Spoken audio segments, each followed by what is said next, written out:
দীর্ঘ ১৮ বছরের অপেক্ষার অবসান। অবশেষে আইপিএলে শিরোপা উঠল বিরাট কোহলির হাতে।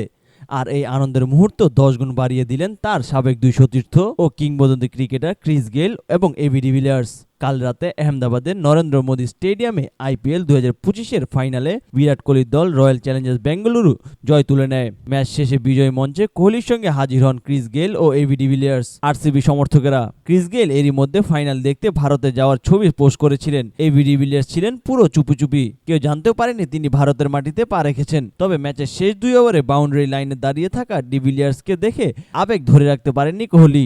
ম্যাচ শেষে কোহলি বলেন, এই দুজনের উপস্থিতি আমার জন্য এই ট্রফির জয়ের আনন্দ ১০ গুণ বাড়িয়ে দিয়েছে, কারণ আমি আমার সেরা সময়টা ওদের সঙ্গে ভাগ করেছি।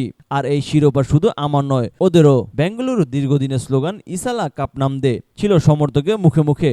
অবশেষে ১৮ বছর পর ট্রফি জিতে বিজয়ী মঞ্চে দাঁড়িয়ে কোহলি, গেইল ও ডিভিলিয়ার্সের সঙ্গে দীর্ঘদিনে মাঠ মাতানো জুটি নিয়ে কোহলি বলেন, ও এই ফ্র্যাঞ্চাইজির হয়ে যা করেছে তা ভাষায় প্রকাশ করার মতো নয়। আমি ম্যাচের আগে ওকে বলেছিলাম এই শিরোপা আমাদের দুজনেরই, আর আমি চাই যখন আমরা ট্রফি তুলব তখন ও পাশে থাকবে। গেইলও এই ঐতিহাসিক জয়কে বিশেষ মুহূর্ত বলে উল্লেখ করেন। কোহলিকে জড়িয়ে ধরে বলেন, ১৮ বছর তোমার জন্য খুবই খুশি ভাই, তোমার জন্য আমি এখানে এসেছি। এই ফ্র্যাঞ্চাইজির জন্য এই দিনটার অপেক্ষা অনেক লম্বা ছিল।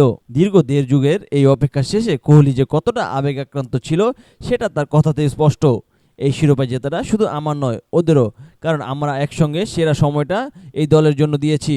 আর আজকে বিজয় মঞ্চে ওদের সঙ্গে দাঁড়িয়ে এই মুহূর্ত উদযাপন করতে পারাটা আমার জীবনের সেরা অনুভূতি। আরসিবি ভক্তদের জন্য শুধুমাত্র একটি আইপিএল ট্রফি জয় নয়, বরং এক যুগান্তকারী অধ্যায়ের পরিসমাপ্তি, যার সাক্ষী থাকলো বিরাট কোহলি, যার সাক্ষী থাকলো কোহলি, গেইল এবং ডিভিলিয়ার্সের হোলি ট্রিনিটি।